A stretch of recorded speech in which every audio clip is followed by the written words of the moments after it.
আহ, আমরা এই মুহূর্তে আহ, আমরা এই মুহূর্তে দেখছি যে যে আদালতের মধ্যে তাদেরকে নিয়ে আসা হচ্ছে এবং আমরা কিন্তু দেখছি যে হেলমেট পরা অবস্থায় এই দুইজনকে নিয়ে আসা হচ্ছে। অর্থাৎ আদালতের হাজতখানা থেকে সাবেক প্রধানমন্ত্রী শেখ হাসিনার বেসরকারি শিল্প ও বিনিয়োগ বিষয়ক উপদেষ্টা সালমান এফ রহমান এবং সাবেক আইনমন্ত্রী আনিসুল হক, তাদের দুইজনকে এই মুহূর্তে আদালতে তোলা হবে। তাদেরকে এই যে আদালত চত্বরের দিকে নিয়ে আসা হচ্ছে।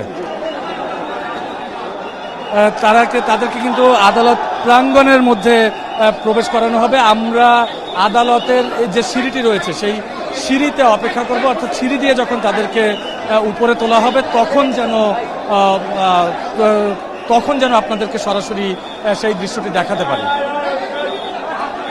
আমরা দেখছি যে নিচে তাদেরকে এই দুজনকে যখন প্রবেশ করানো হচ্ছে তখন কিন্তু যে আমি বলছিলাম যে আইনজীবী যারা রয়েছেন এবং উৎসুক জনতা যারা রয়েছেন তারা এখানে এসে ভিড় করছিলেন এবং নানান রকম বিদ্বেষমূলক স্লোগান দেওয়া হচ্ছে। এখানে আইনজীবীরা রয়েছেন, সাধারণ মানুষ রয়েছেন, সবার পক্ষ থেকে কিন্তু সবাই দেখছি যে আমরা বিদ্বেষমূলক নানান স্লোগান দিচ্ছে। এই মুহূর্তে আমরা দেখছি যে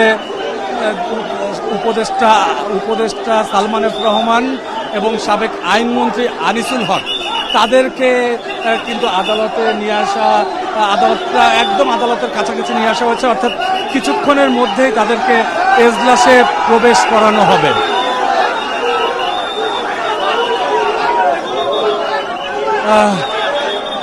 এই আমরা দেখছি যে ইতোমধ্যেই এই দুইজনকে, অর্থাৎ সাবেক উপদেষ্টা সালমান এফ রহমান এবং সাবেক আইনমন্ত্রী আনিসুল হককে তাদেরকে এই আদালতের কক্ষে প্রবেশ করানো হয়েছে। অর্থাৎ এই জায়গায় এখন মূলত যিনি এখানের বিচারক রয়েছেন তিনি নির্ধারণ করবেন যে তাদের পরবর্তী আইনি প্রক্রিয়া কী হবে। তবে আমরা পুলিশের পক্ষ থেকে যতটুকু জানতে পেরেছি, পুলিশ তাদের দুইজনের জন্যই 10 দিন করে রিমান্ড চাইবেন এবং যেহেতু 10 দিন করে তারা রিমান্ড চাইবেন, তার পরিপ্রেক্ষিতে যিনি ম্যাজিস্ট্রেট রয়েছেন, বিচারক যিনি রয়েছেন